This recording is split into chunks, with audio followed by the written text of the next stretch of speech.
We can't declare victory. We cannot prematurely let up. It's not over. We got to stay after them. And we've got the opportunity, so we've really got to drive it home.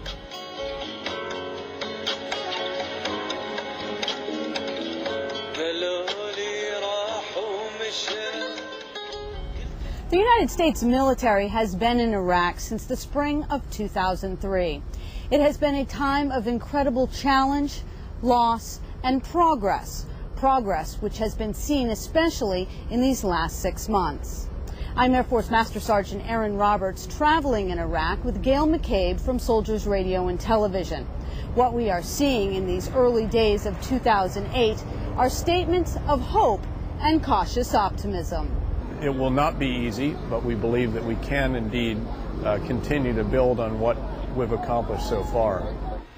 Security remains the key priority in Iraq, a statement underscored by the security that accompanies General David Petraeus on this weekly battlefield circulation. But as he walked in a Baghdad street with Army correspondent Gail McCabe, the MNFI commander spoke of the changes that have taken place. What you see right here today is a good example of that.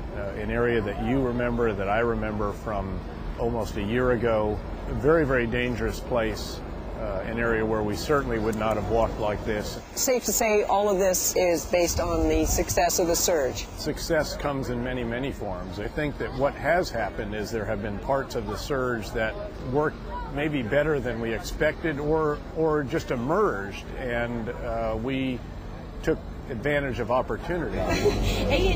Opportunities that are bringing a renewed sense of life across Iraq. About 6 months ago, started to get better. Here in this Mahalla, a neighborhood in the Rashid area of southeast Baghdad, local business is booming. People are on the streets. Children are playing. On these trips outside the wire, Petraeus touches base with the people like Dr. Moyad, spokesperson for the Mahalla. He also reaches out to local media, communicating to all Iraqis what still needs to be done. Consolidated and cemented at the national level. What's made the difference, especially here in Baghdad, is the surge. A year of taking the fight to the enemy. It began with Fahd al-Qanun, the Baghdad security plan, the precursor of the surge of operations. At its height, a combat force of more than 500,000 Iraqi and coalition. I'd like you to engage those individuals. And what we did is we surged into Baghdad where the majority of the sectarian violence was occurring. And it was about protecting the population. Lieutenant General Ray Odierno, Commanding General, Multinational Corps, Iraq, recognized as one of the primary architects of the surge. But the difference this time was because of the increased amount of coalition forces as well as Iraqi forces, we stayed in the Mahallas once we cleared it with enough combat force that would not allow them to take back any of those areas, and that's what's made the difference. Commander? Officially, the surge is over, but caution hangs in the air.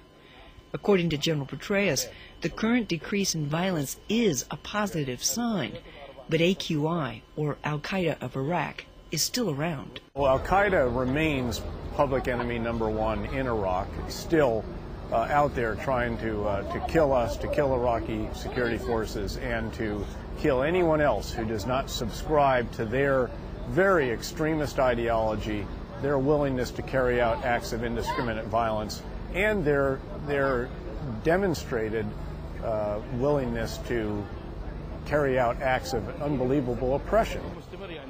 Reality is that Iraq is very, very hard. It's going to remain very hard, and it's going to take determination, persistence, and occasionally sheer force of will. Good. The fate of Iraq rests on the shoulders of many. When we return, we'll see where CLCs, concerned local citizens, fit into the equation of peace and security.